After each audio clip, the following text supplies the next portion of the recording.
ఈ కాలమే ప్రధానముగా సౌభాగ్యాన్ని, సంతానాన్ని కాపాడుకోవడానికి యోగ్యమైనటువంటి కాలమై ఉంటుంది.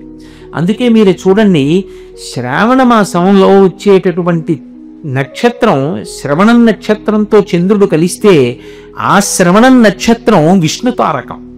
శ్రవణం నక్షత్రం శ్రీ వెంకటేశ్వర స్వామి వారిది. శ్రవణం నక్షత్రం విష్ణు తారకమైనది కాబట్టి అది స్థితికారకత్వంతో ఉంటుంది. అంటే రక్షణ శక్తిని ప్రసరణం చేస్తుంటుంది ఎప్పుడు. అంత విశేషమైన కాలం. ఈ కాలంలో శుక్లపక్షంలో వచ్చేటటువంటి పంచమి గరుడ పంచమి, నాగపంచమి అని 2 పేర్లతో పిలువబడుతుంది. అవి 2 విరుద్ధ ప్రాణులు. గరుడు ఎక్కడుంటాడో అక్కడ పాము ఉండదు.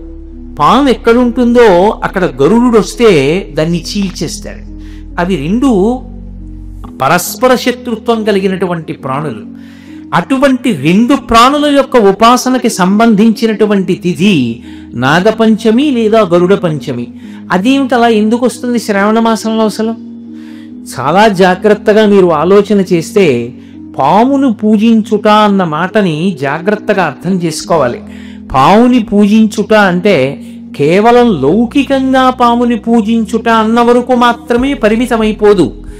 పాము నాగదేవతగా, అధిష్టానమైనటువంటి దేవతకి కొన్ని విశేషమైనటువంటి శక్తులు ఉంటాయి. అవి సంతానకారకములవుతాయి. అందుకే సాధారణంగా సంతానం కలగకపోతే దోషం ఎక్కడుంది అంటే ఏదో నాగదోషం ఉంది అని నిర్ధారణ చేస్తూ ఉంటారు. అథవా అలా కాకపోతే సుబ్రహ్మణ్యేశ్వర స్వామి వారి యొక్క అనుగ్రహం చేత సంతానం కలుగుతుంది అని. సుబ్రహ్మణ్యుడు జంటనాగులుగా ఎక్కువగా దర్శనమిస్తూ ఉంటాడు. దేవాలయాల్లో కూడా ఊర్ధ్వముఖంగా ఉన్నటువంటి పెనవేసుకున్న జంటనాగులుగా పూజింపబడుతూ ఉంటాడు. ఈ నాగస్వరూపం అనేక కారణాల చేత పూజింపబడుతుంది. పాము దానిలో ఉన్నటువంటి విషము వలన భయకారకము. అలాగే పాము ఎప్పుడూ కూడా కిందకి వెళ్ళిపోతుంది. మీరు చూడండి, భూమికి అడ్డంగా పాకుతుంది, కలుగులోకి వెళ్ళిపోతుంది, కిందకి వెళ్ళిపోతుంది తప్ప పాము పైకి లేచి నిలబడదు. కానీ పాముల యందు కొన్ని ఉత్తమమైనటువంటి నాగులు ఉంటాయి, చాలా విశేషమైన శక్తి కలిగినటువంటి నాగులు. అవి ఒక కర్ర ఎలా నిలబడుతుందో అలా నిలబడుతుంది. ఒకానొకప్పుడు అకస్మాత్తుగా అనుకోకుండా అలా జరుగుతుంది అని నేను సిద్ధంగా లేనటువంటి సమయంలో నేను ఒక కారులో వెళ్ళిపోతుండగా ఒకానొక కారణం చేత ముందు వెళ్ళినటువంటి కారు దాని తోకకి తగిలిన కారణం చేత కోపం వచ్చి వెనక్కి తిరిగి అలా కర్ర పుల్లలా నించున్నటువంటి పావును ఒకసారి నేను చూశాను. అది కర్ర ఎలా నించుంటుందో అలా నిలబడుతుంది ఒక్క క్షణం. పావుకి అలా నిలబడే శక్తి ఉంటుంది. మనిషి తనలో ఉన్నటువంటి తేజస్సు క్షయమైపోకుండా చూసుకోవాలి. ఇంత పవిత్రమైన సభలో బాగా అర్థమయ్యేటట్టుగా చెప్పాలి అంటే నేను ఒక్క ఉపమానం చెప్తే మీకు అర్థమైపోతుంది. ఒకడు ఒక పెద్ద పూలతోట పెంచాడు. ఒక పెద్ద పూలతోట పెంచి ఆ పువ్వులలో ఉండేటటువంటి సువాసనంతటినీ కూడా జాగ్రత్తగా, ఆ పరిమళాన్నంతటినీ కూడా సేకరించాడు. ఇప్పుడు అది ఇంత పెద్ద పూలతోట నుంచి ఇంత చిన్న సీసాలోకి ఆ పరిమళ ద్రవ్యం వచ్చింది. ఇప్పుడు ఇంత కష్టపడి సేకరించిన పరిమళ ద్రవ్యాన్ని తీసుకెళ్ళి ఒక మురుగుడు గుంటలో పోసేశాడు. ఏమైనా ఉపయోగం ఉందా? ఉపయోగం ఉండదు. మనిషి యందు వీర్యము అని ఒక మాట, వీర్యము తేజస్సు, అది అస్తమాన లౌకికమైనటువంటి కోర్కెలు కలిగి విశేషమైనటువంటి కామంతో అధోముఖంగా ఎవరు తన తేజస్సుని కోల్పోతూ ఉంటాడో వాడు ఊర్ధ్వముఖ చలనం చెయ్యలేడు. పరమేశ్వర పథంలో యోగమునందు కూర్చోవడం సాధ్యం కాదు. మీరు చాలా జాగ్రత్తగా గమనించండి. పీఠాధిపత్యంలో ఉండేటటువంటి మహాపురుషులు ఎంత వయస్సు ఉండనివ్వండి, శరీరం ఎంత లావుగా ఉన్నట్లు కనపడనివ్వండి, వారు ఒకసారి ఆసనం వేసి కూర్చుంటే కొన్ని రోజులు కూడా కూర్చోగలరు. నేను అర్థం అవ్వడానికి చెప్తున్నాను తప్ప అంతటి మహనీయమూర్తి గురించి తక్కువ చేయడం నా ఉద్దేశ్యం కాదు అని మీరు గమనించాలి. శృంగగిరికి పీఠాధిపత్యం వహిస్తున్నారు భారతీతీర్థ మహాస్వామి. భారతీతీర్థ మహాస్వామి వారి యొక్క శరీరాన్ని మీరు పైకి చూస్తే లావుగా పొట్టిగా ఉన్నట్టు ఉంటారు. కానీ వారు నృసింహ జయంతి లాంటి తిథులు వస్తే వారు ఒక పీట మీద కూర్చుని ఆసనం వేసుకొని పొద్దున్న కూర్చుంటే, తెల్లవారుజామున ఆసనంలో కూర్చుంటే ప్రదోష వేళలో నృసింహావిర్భావ సమయంలో పూజ చేసి రాత్రి 8 గంటలకే కాలిలా తీస్తాడు తప్ప, తెల్లవారుజామున కూర్చుంటే ఇక రాత్రి 8 గంటల వరకు ఆసనంలో కూర్చుంటే ఇక కాలు తీరు.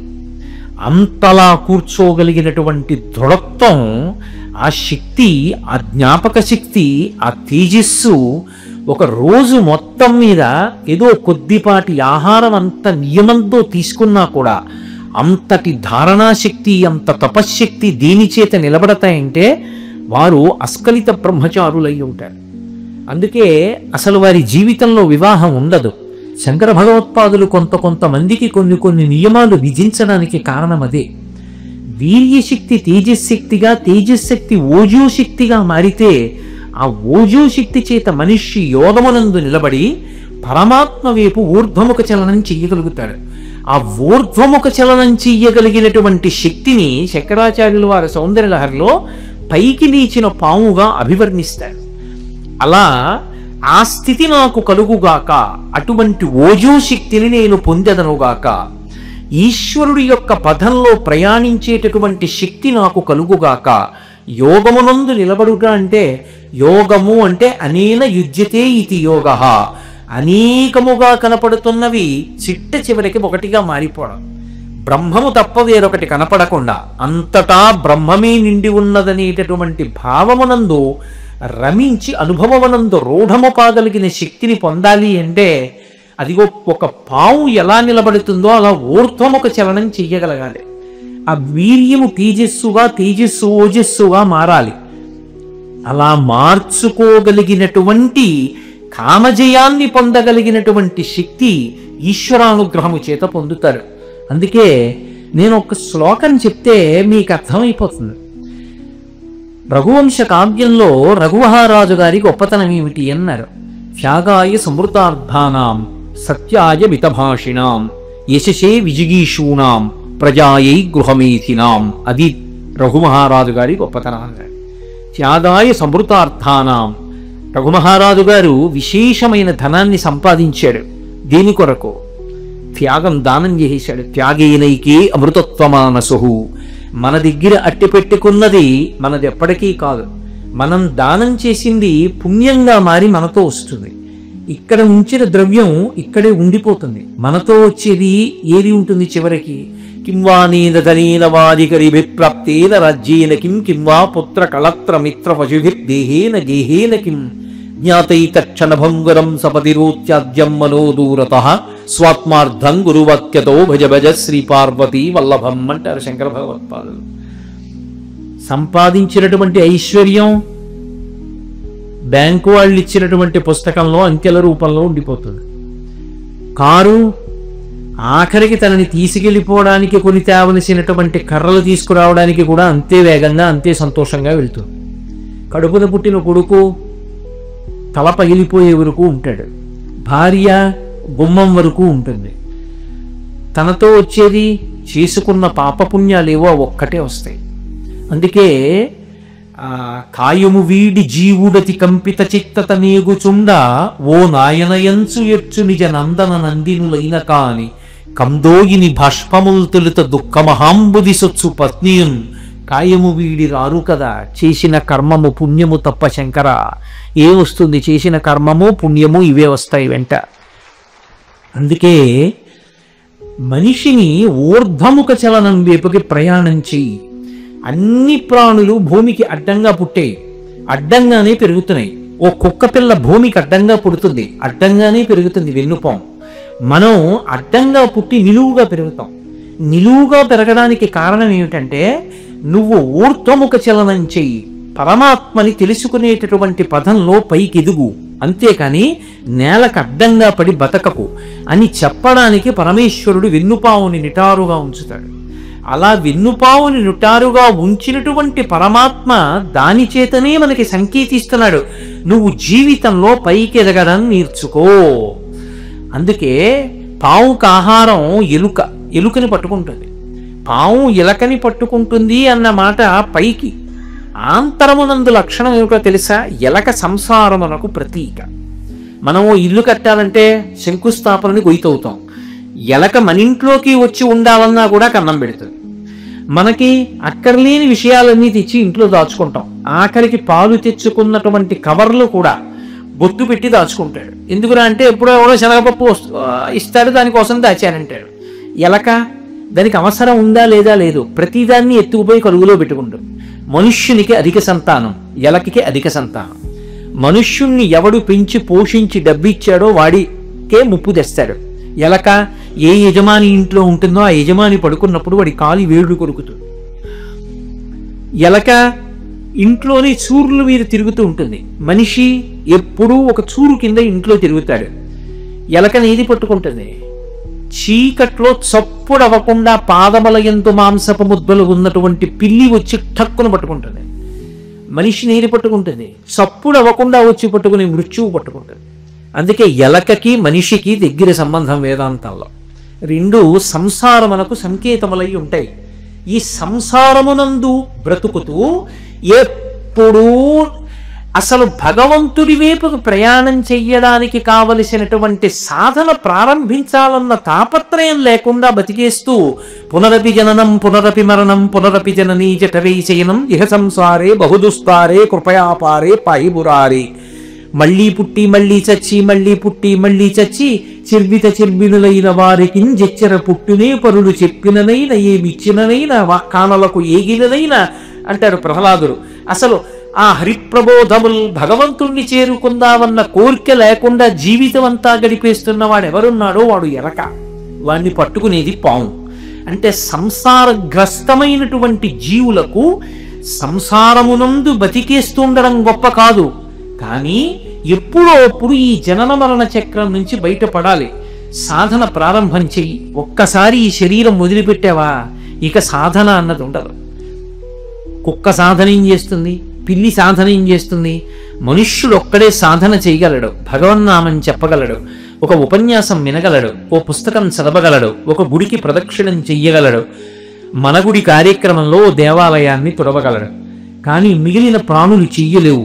మనుష్యునిగా వచ్చావు కాబట్టి మనుష్యుని యొక్క శరీరాన్ని సద్వినియోగం చేసుకుని ఉత్తమమైనటువంటి పథంలో ప్రయాణించడానికి కావలసినటువంటి వ్యవస్థని మనస్సు యందు సంకల్ప బలంతో ఏర్పరచుకో అని చెప్పడం.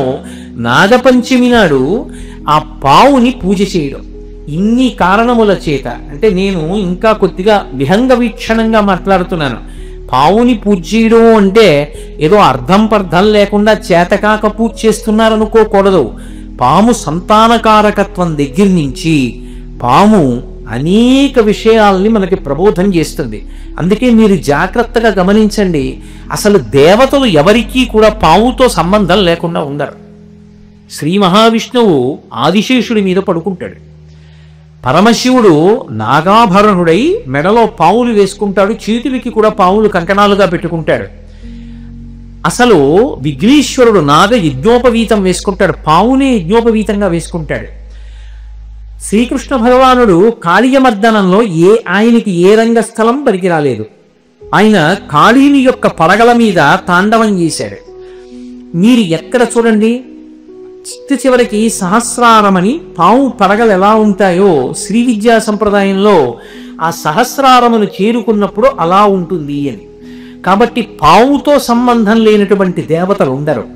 అందరికీ పావుతో సంబంధం ఉంటుంది. పావుతో సంబంధం ఉండడానికి కారణం ఏమిటంటే అది సంసారగ్రస్తమైనటువంటి జీవుణ్ణి సంసారము నుండి విడుదల చేస్తుంది. విడుదల చేసి ఉన్నత పదం వైపుకి నడిపించడానికి సంకేతం పావు. అందుకని విరుద్ధ ప్రాణులుగా ప్రకటింపబడవు అక్కడ. నాగపంచమి నాడు నాగదేవతలందరినీ పూజ చెయ్యండి అన్న మాటకి, లేదా వారందరికీ ప్రతినిధిగా అమ్మవారిని పూజ చెయ్యండి అంటారు. ఎందుకు అమ్మవారిని పూజ చేయడం? శ్రావణ మాసం ప్రత్యేకించి ప్రకృతి సంబంధమైన పూజలు. అసలు లక్ష్మీదేవి యొక్క మొదటి నామమే ప్రకృతి. అందుకే ప్రకృతిం వికృతిం విద్యాం అని కదా మొదలు పెడతాం. ప్రకృతి స్వరూపిణి అయినటువంటి అమ్మవారి యొక్క అనుగ్రహము అజ్ఞానము నుండి విడుదల పొందడానికి కారణమవుతుంది. అదే రోజు గరుడ పంచమి కూడా. గరుత్మంతుడు ఏం చేస్తాడు? అంటే బాహ్యంలో పక్షి రూపంలో ఉంటాడు అని మనం చెప్తాం. కానీ మహాభారతంలో నన్నయ్య గారు ఆతతపక్షమారుత వ్రజకంపిత గుర్ణితాచలవాత మహాన్నవుండు అని పిలుస్తాడు. గరుత్మంతుడు రెక్కలు అల్లారుస్తూ వస్తున్నప్పుడు ఆయన రెక్కలలోంచి వేదనాదం వస్తుంది. ఆయన వచ్చాడనుకోండి, పాము పారిపోతుంది. ఏ పాము పారిపోతుంది? కలుగులోకి వెళ్ళిపోయే పాము పారిపోతుంది. అంటే సాంసారికమైన అనురక్తిని తగ్గించి వైదికమైన జీవన విధానం ఇచ్చి భక్తితో కూడిన కర్మాచరణ వైపుకి నడిపించగలిగినటువంటి తత్వము గరుత్మంతుని యందు నిక్షేపింపబడి ఉంది. అందుకే వహిస్తాడు, ఎప్పుడు వాహనమై ఉంటాడు. ఆయనకి నమస్కరించకుండా విష్ణు దర్శనం చెయ్యం. వాహనము అంటే వహించుట, అంటే లోపల ఎప్పుడూ పెట్టుకుని ఉంటాడు అని అర్థం. వహించుట అంటే ఏదో రోజు పల్లకి పట్టుకుని ఎలా తిరుగుతాను చెప్పండి? ఒక భక్తుడు భగవంతుడిని మనసులో వహించాడు అంటే దాని అర్థం ఎప్పుడూ ఓ పల్లకి ఓటు పట్టుకు తిరుగుతుంటాడైనా దాని అర్థం. లేకపోతే ఓ పల్లెల్లో భగవంతుడు మూర్తి పెట్టి నెత్తి మీద పెట్టుకు తిరుగుతుంటాడనే కాదు. ఆయన ఉచ్ఛ్వాస నిశ్వాసల్లో ఊపిరిలో ఎప్పుడూ భగవంతుడి గురించిన ఆలోచనే. అలా ఆలోచిస్తూ ఇక్కడ పెట్టుకుంటాడు భగవంతుణ్ణి. భృంగీచ్ఛా నటనోత్కట కరిమదగ్రాహీ స్ఫురన్మాధవా లాదో నాదయుతో మహాసితవపు పంచేషు నాచాధృప సత్పక్ష సుమనో వనేషు సపున సాక్షాన్మదీయే మనో రాజీవ్యో భ్రమరాధిపో విహరతాం శ్రీశైలవాసీ విభూ. భృంగీచ్ఛా నటనోత్కట కరిమదగ్రాహీ స్ఫురన్మాధవా. ఆయన భక్తి అనేటటువంటి మకరందంతో కూడుకున్నటువంటి హృదయమన్న పుష్పం ఎక్కడుందో అక్కడికి మల్లికార్జునుడు మగతుమ్మెద, ఆడతుమ్మెద భ్రమరాంబిక, వాళ్ళిద్దరూ ఈ లోపలికి వచ్చి ఝంకారం చేస్తూ ఎగురుతూ ఉంటారు. ఎప్పుడు ఆ హృదయమన్న పువ్వు మీద వాలి అందులో ఉన్నటువంటి భక్తి అనబడేటటువంటి తేనెని తాగుతూ ఉంటారు రసగ్రాహి. ఆ తుమ్మిదల జంట ఇక్కడ ఉండాలి అంటే ఈ హృదయ కుహరమునందు, హృదయ పద్మమునందు ఎప్పుడు భగవంతుడి గురించినటువంటి స్మరణలు ఉండాలి. పానీయంబులు త్రాగుచున్ కుడుచుచున్ భాషించుచున్ హాసలీలా నిద్రాగులు చేయుచున్ తిరుగుచున్ లక్షించుచున్ సంతత శ్రీనారాయణ పాద పద్మయుగళీ చింతామృతాస్వాద సంధానుండై మరచన్ సురారిసుతుడే తద్దిశ్యమున్ భూవరా అంటారు పోతన గారు ప్రహ్లాదోపాఖ్యానంలో. ఎప్పుడూ భగవంతుడి గురించిన ఆలోచనే. అసలు భగవంతుణ్ణి అడగవలసినది ఏమైనా ఉంటే రెండు అడుగుతారు. అందుకే వెంకటేశ్వర సుప్రభాతం చేస్తే అందులో ఒక మాట అడుగుతారు, అజ్ఞానినామయా దోషానశేషాన్ విహితాన్ హరే క్షమస్వత్వం క్షమస్వత్వం శేషశైల శిఖామణి. నా తప్పులు క్షమించు. ఇన్నాళ్ళు నా అంత వాడు లేడనుకున్నాను, నేను ఎన్ని తప్పులు చేశాను ఇప్పుడు నాకు అర్థం అవుతాను. అసలు ఒకప్పుడు నేను ఒక ఇప్పుడు ఆ సందర్భం ఎందుకు కానండి, అసలు చదువుకొనుట అన్న మాటకు అర్థం ఏమిటి అంటే వాడు చదువుకున్నవాడు అన్న మాటకు అర్థం ఏమిటంటే నేను చదువుకోనివి చాలా ఉన్నాయని తెలుసుకున్నవాడు. నాకు అన్నీ వచ్చు అనుకున్నాడు అనుకోండి, వాడికి ఏమీ రాదు అని గుర్తు. అన్నీ వచ్చు అని గుర్తు ఏంటంటే అసలు నాకేమొచ్చు అంటే నేను చదవవలసినవి ఎన్ని ఉన్నాయండి. నిజానికి నా జన్మ సరిపోతుందా? భరద్వాజుడికి సరిపోలేదు వేదం చదవడానికి. నేనేం చదువుతా? నాకేమొచ్చు? ఈశ్వర నాకేం రాదు. శంకర భగవత్పాదులంతటి వారన్నారు, స్మృతౌ శాస్త్రే వైద్యే శకున కవిత గానపణితౌ పురాణే మంత్రే వా స్తుతి నటన హాస్యేశ్వచతుర కమర్థం రాజ్ఞాం ప్రీతిర్భవతి వైకోహం పశుపతే పశుం మాం సర్వజ్ఞ ప్రతిత కృపయా పాలయ విభో అన్నారు. ఈశ్వర నాకు వేదం రాదు, స్మృతులు తెలియవు, కావ్యాలు రావు, పురాణాలు రావు, పోనీ నలుగురిని నవ్వించడం కూడా రాదు, రాజుల్ని పొగడ్డము రాదు, వైద్యము రాదు. కాబట్టి నన్ను ఏమంటారు? పశువు అంటారు.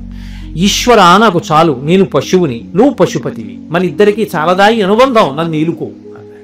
శంకర భగవత్పాదులంతటి వారు పశుమాం సర్వజ్ఞ ప్రతిజ కృపయా పాలయ విభో అంటే నేను 4 పుస్తకాలు చదివి నా అంత మొనగాళ్ళు లేదండి అని ఎలా మాట్లాడతాను? నేను చదవడం మొదలుపెట్టానని గుర్తేమిటంటే నాకు తెలియనివి చాలా ఉన్నాయని తెలుసుకోవడమే చదువులలోకెల్లా గొప్ప చదువు. చదువులలోని మర్మమెల్ల చదివితి తండ్రి అంటాడు ప్రహ్లాదుడు. అందుకని వినయం వచ్చింది. వినయం ఎప్పుడు వస్తుంది? నాకు ఇది తెలియదంటే వినయం వస్తుంది. నాకు తెలియనిదేముందంటే అహంకారం వస్తుంది. ప్రహ్లాదుడికి అంత వినయం ఎందుకు వచ్చిందంటే నాకేం తెలుసు అన్నాడు. మహాత్ములైన వారెవ్వరూ కూడా నాకు తెలియంది ఏంటి అనలేదు, నాకేం తెలుసు అన్నారు. నాకేం తెలుసు అనడానికి చాలా సంస్కారం ఉండాలి, నాకేం తెలీదు అనడానికి కుసంస్కారం ఒక్కటి చాలు. కాబట్టి అంతటి వినయ సంపద ఏర్పడేటట్టుగా మనిషి జీవితం అభ్యున్నతి పథంలో నడవడానికి కావలసిన రీతిలో అత్యవసాయముతో కూడుకున్నటువంటి బుద్ధితో కూడినదై ఉండాలి అంటే దానికి మొట్టమొదట ఉండవలసినది ఏది అంటే ఆ వినయం ఉండాలి. శాస్త్రము మీద నమ్మకం ఉండాలి, వేదం మీద నమ్మకం ఉండాలి, శాస్త్రాన్ని నమ్మాలి, వ్యాసుడు వంటి మహాపురుషుల మీద నమ్మకం ఉండాలి, గురువు మీద నమ్మకం ఉండాలి. అప్పుడే వాళ్ళు చెప్పిన పదంలో మనం ప్రయాణం చేస్తాం. ఏదో చెప్పారు కానండి పెద్ద విశేషం ఏముందంటే అసలు నమ్మకం అన్న మాట ఎక్కడ వస్తుంది? ఉండదు. అందుకే గరుత్మంతుడు వస్తున్నాడు అంటే పాము కలుగులో దూరిపోయింది అంటే దాని అర్థం ఏమిటంటే అస్తమానం ఈ దిక్కుమాల సంసారమేనా, మనుష్య జన్మకి ఇంతకన్నా గొప్ప ప్రయోజనం ఇంకొకటి లేదా? ఎన్నాళ్ళు ఉంటాను ఉంటే 70 లేకపోతే 80, కానీ ఈ లోపల నేను చేయవలసింది ఏదో లేదా? మిగిలిన వాళ్ళ సంగతి అలా పెట్టండి, నా జీవుణ్ణి నేను ఉద్ధరించుకోవద్దా? నా జీవుడి కోసం కూడా నేను ఏదో ఒకటి చెయ్యాలిగా. ఆఫీస్కి వెళుతున్నాను, ఉద్యోగం చేస్తున్నాను, డబ్బు తెస్తున్నాను, దాస్తున్నాను, స్థలాలు కొంటున్నాను, ఇల్లు కొంటున్నాను, కొడుక్కి ఇస్తాను, కూతురికి ఇస్తాను, ఏవో చేస్తాను. మరి నా జీవుడి కోసం రేపు పొద్దున్న ఈ శరీరం వదిలిపెట్టి ఈ జీవుడు వెళ్ళిపోయాడు అనుకోండి, ఆ జీవుడికి మళ్ళీ భార్య వస్తుందిగా, లేకపోతే అది ఆడదిగా పుడితే భర్త వస్తాడుగా, అప్పుడు ఉండాలిగా మళ్ళీ తినడానికి, అప్పుడు ఉండాలిగా మళ్ళీ సంతానం పొందడానికి, అప్పుడు ఉండాలిగా సుఖ సంతోషాలు. మరి ఇవన్నీ పొందాలి అంటే జీవుడికి పుణ్యం ఉండాలిగా. మరి వాడికి నేను చేసుకుంటున్నది ఏమిటి? అది నేనేమైనా చేసుకుంటే కదా. నేను గుడికి వెళితే, నేను గుడికి ప్రదక్షిణం చేస్తే, నేను గుడి తుడిస్తే, నాకున్న దాంట్లో రూపాయి ఇస్తే, ఓడికి అన్నం పెడితే, ఓడికి మంచినీళ్ళు ఇస్తే, 4 మంచి మాటలు చెప్తే అప్పుడు పుణ్యం. ఏమీ చేయకుండా ఉత్తర జన్మల్లో సుఖపడతానంటే ఎలా కుదురుతుంది? కుదరదు. కాబట్టి నీ జీవుడి కొరకు నువ్వేం చేసుకుంటున్నావు? ఈ ప్రశ్న మనిషిలో ఉత్పన్నమవడమే గరుడ పంచమి. గరుత్మంతుడు రాగానే మామూలు పాము కలుగులోకి వెళ్ళిపోతుంది. అంటే కామముతో కొట్టుమిట్టాడి కోర్కెలతో తిరుగుతున్నవాడు చిచ్చి చిచ్చి ఎప్పుడు ఈ కోర్కెలైనా భగవంతుణ్ణి కూడా పొందాలి, నేను జీవుణ్ణి రక్షించుకోవాలి, ఈ కోరిక ఏర్పడింది. ఇది ఉత్తమమైన కోరిక. ఇప్పుడు పాము కలుగులో దూరిన పాము కాదు, పైకి లేచి నిలబడుతున్న పాము. కాబట్టి ఆ పావుని అటువంటి నాగులు ఏముంటాయో అవి గరుత్మంతుడు వాటి జోలికి వెళ్ళడు, వాసుకి మొదలైన వాళ్ళ జోలికి అవి గరుత్మంతుడి చేత ఆదరింపబడతాయి ఆ సర్పాలు. కాబట్టి గరుడ పంచమి గరుత్మంతుడు ఏం తీసుకొస్తాడు? అమృతాన్ని తీసుకొస్తాడు. గరుత్మంతుడు జీవితంలో చేసేటటువంటి గొప్ప పనులు ఏమిటి అంటే 2. ఒకటి, శ్రీ మహావిష్ణువుని వహిస్తాడు.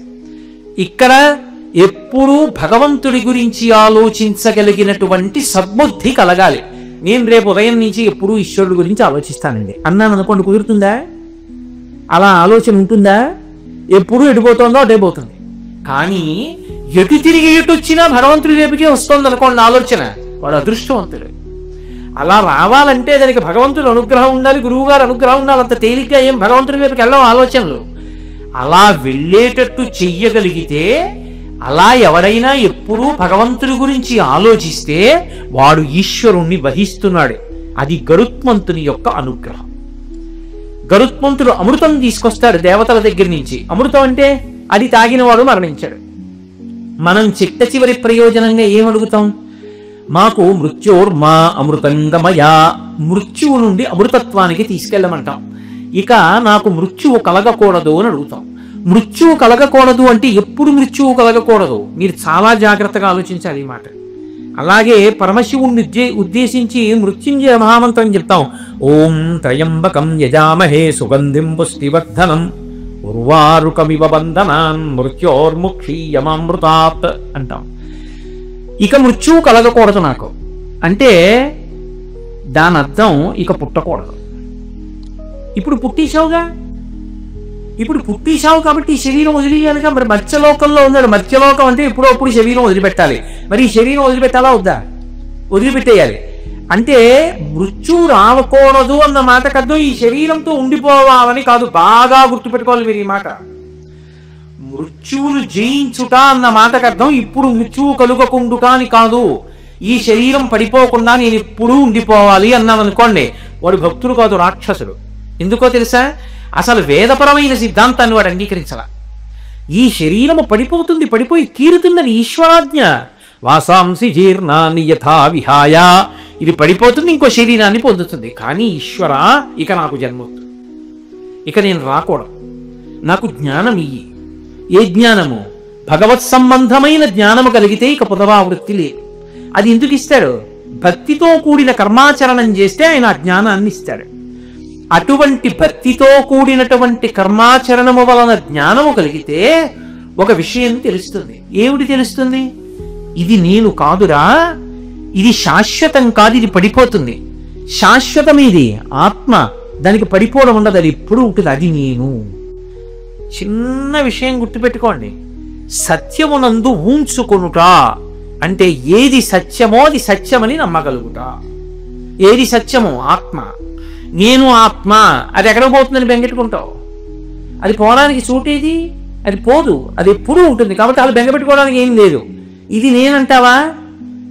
ఎంత నువ్వు పట్టుకున్నా ఉండదు. దీన్ని ఉంచడానికి ఎంత బెంగ పెట్టుకుంటే మాత్రం ఉంటుంది? బెంగ పెట్టుకున్న వాళ్ళు కోట్ల కోట్ల కోట్ల మంది ఉన్నారు. ఎవరున్నారు? కారే రాజులు రాజ్యములు గెలువరే, గర్వోన్నతి పొందరే, వారేరి సిరి మూట కట్టుకొని పోవంజాలిరే, భూమిపై పేరైనం కలదే, శిబి ప్రముఖులం ప్రీతిం యశక్కాములై ఈరే కోరికలు వరలం తలపరై కాలమున్ భార్గవా అంటారు పోతన గారు వామన మూర్తి యొక్క ఆఖ్యానంలో. ఎవడు సత్యాన్ని అంగీకరిస్తాడో, ఇది కాదు సత్యం, ఇందులో ఉండి నేను సత్యాన్ని పట్టుకోవాలి సాధన చేసి, ఇది పడిపోకముందే సాధన చేసేయాలి, అప్పుడు ఇది ఋతువంతం అంటారు. ఇందులో ఉండి అసత్యాన్ని ఆధారం చేసుకుని సత్యాన్ని పట్టుకోవాలి. అప్పుడు ఇది పడిపోతుంటే బలవంతంగా పడగొట్టకూడదు. ఇది పడిపోతోంది, ఓ అసత్యమైన వస్తువు పడిపోతోందని తాను సాక్షిగా చూస్తాడు. అలా సాక్షిత్వంతో చూడగలిగినటువంటి ప్రజ్ఞ అంకురిస్తే ఆ పడిపోయినటువంటిది ఏదో అదే చిట్ట చివరిసారి పడిపోవడం, అదే ఆఖరిసారి శరీరం పడిపోవడం, అదే చిట్ట చివరి మృత్యువు. ఇక మళ్ళీ మృత్యువు పొందాలంటే మళ్ళీ శరీరం వస్తే కదా, మళ్ళీ పుడితే కదా. అంటే అసలు ఇక మళ్ళీ ఇంకొకసారి పుట్టడు. ఇది జనన మరణ చక్రం నుంచి తప్పుకోవడం అంటారు. ఈ తప్పుకోవడాన్ని అమృతత్వమును పొందాడు అంటారు. ఈ అమృతాన్ని ఇవ్వగలిగిన వాడు ఎవరు? గరుత్మంతుడు. దేన్ని ఆధారం చేసుకుని ఇస్తాడు? రెక్కలలోని వేదము చేత. అంటే వేదమును ప్రమాణంగా చేసుకుని ఎవడు జీవితాన్ని గడుపుతాడో, భక్తితో కూడినటువంటి కర్మానుష్ఠానము చేస్తాడో అటువంటి వాడికి అటువంటి అనుగ్రహము కలుగుతుంది. స్వామి ఇన్ని జన్మలైపోయి 54 ఏళ్ళు వచ్చేసాయి, ఎన్ని గరుడ పంచములు వెళ్ళిపోయాయో, ఎన్ని నాగ పంచములు వెళ్ళిపోయాయో, అసలు ఇలా బతకాలన్న ఊహ కూడా కలగట్లేదు, అది నిలబట్టలేదు. కాబట్టి మీరు అనుగ్రహించి నాకు కలిగించాలి. ఎంత తేలికగా అనుగ్రహిస్తారంటే, శ్రావణ మాసంలో శుక్లపక్షమిలో వచ్చేటటువంటి పంచమి నాడు గరుడ పంచమిగా నాగపంచమిగా కానీ చేసినట్లయితే దాని వలన విశేష ఫలితం. నేను ఒక్క మాట చెప్తాను, బాగా గుర్తుపెట్టుకోండి. మీకు కల్పన తెలియకపోవచ్చు, తేలిక మార్గాలు ఉంటాయి. నేను గరుడ పంచమి నాడు ఢిల్లీలో ఉన్నాను. ఢిల్లీలో ఉండి ఈ మధ్యకాలంలో తిరుమల తిరుపతి దేవస్థానం వాళ్ళు ఢిల్లీలో నూతనంగా నిర్మాణం చేసినటువంటి వెంకటేశ్వర స్వామి ఆలయ దర్శనానికి వెళ్ళాను. ఎందుకని? నాగముగా ఆదిశేషుడి మీద ఆయనే పడుకుంటాడు, గరుడ పంచమిగా గరుత్మంతుడు ఇవ్వవలసిన అమృతత్వాన్ని ఆయనే కల్పిస్తాడు. అందుకని ఆయన దర్శనానికి వెళ్ళాను. నేను దర్శనానికి వెళ్ళేటప్పటికీ అక్కడ ఉన్నటువంటి అర్చకులందరూ ఏం చేస్తున్నారంటే, ఎదురుగుండా ఉన్నటువంటి గరుత్మంతునకు చక్కటి మంత్రాలను సమన్వయం చేస్తూ అభిషేకం చేశారు.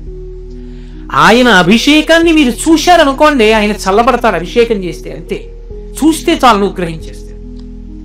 అథవా అటువంటి తిథిని పోగొట్టుకోకూడదు. కనీసం నువ్వు గరుత్మంతుడికి అభిషేకం ఉన్న చోటికి వెళ్ళాలి, ఓ విష్ణు ఆలయాన్ని దర్శనం చెయ్యాలి. లేదు వదిలిపెట్టేసుకుంటాను, ఎన్నేళ్ళైనా ఎప్పుడూ గరుడు పంచమి చేయను, ఎప్పుడూ నాగపంచమి చేయను, మనుష్య శరీరానికి ప్రయోజనం ఏముంటుంది? ఎప్పుడు అసలు మలుపు తిరుగుతుంది ఆలోచన? తిరిగే అవకాశం ఉండదు. అందుకే అంత విశేషమైనటువంటి తిథి శ్రావణ మాసంలో వస్తుంది. ఎందుచేతనో తెలుసా? లక్ష్మి వేదం 6 లక్ష్ములుగా చెప్తుంది. సిద్ధలక్ష్మీర్ మోక్షలక్ష్మీర్ జయలక్ష్మీ సరస్వతి శ్రీర్లక్ష్మీర్ వరలక్ష్మీశ్చ ప్రసన్నా మమ సర్వదా అని కదూ శ్రీ సూక్తం. 6 లక్ష్ములుగా చెప్తుంది. అందులో మోక్షలక్ష్మి, మోక్షము అంటే విడుదల, అది లక్ష్మీ రూపంగా అనుగ్రహంగా అమ్మవారి యొక్క ప్రసాదంగా లభిస్తుంది. అది అమ్మా, నువ్వు ఈ మాసంలో వచ్చేటటువంటి శ్రావణ మాసంలోని శుక్లపక్ష పంచమి నాడు ఎవరు గరుడ పంచమిగా నాగపంచమిగా ఉపాసన చేస్తారో వాళ్ళకి అంత పెద్ద విశేష ఫలితాన్ని ఇస్తుంది. పంచమి ఎందుకు ఎంచుకోవాలి అంటే పంచమీ పంచ సంఖ్యేసి పంచ సంఖ్యోపచారిణి లలితా సహస్రం. అసలు బ్రహ్మాండంలో చూడండి, పిండాండంలో చూడండి, పంచభూతాలే ఉంటాయి, పృథివాప తేజో వాయువు ఆకాశాలు. దీనికి అతీతమైన స్థితికి చేరుకోవాలి అంటే మళ్ళీ ఆ ప్రకృతి స్వరూపిణి అయిన అమ్మవారి అనుగ్రహం చోటే సాధ్యం.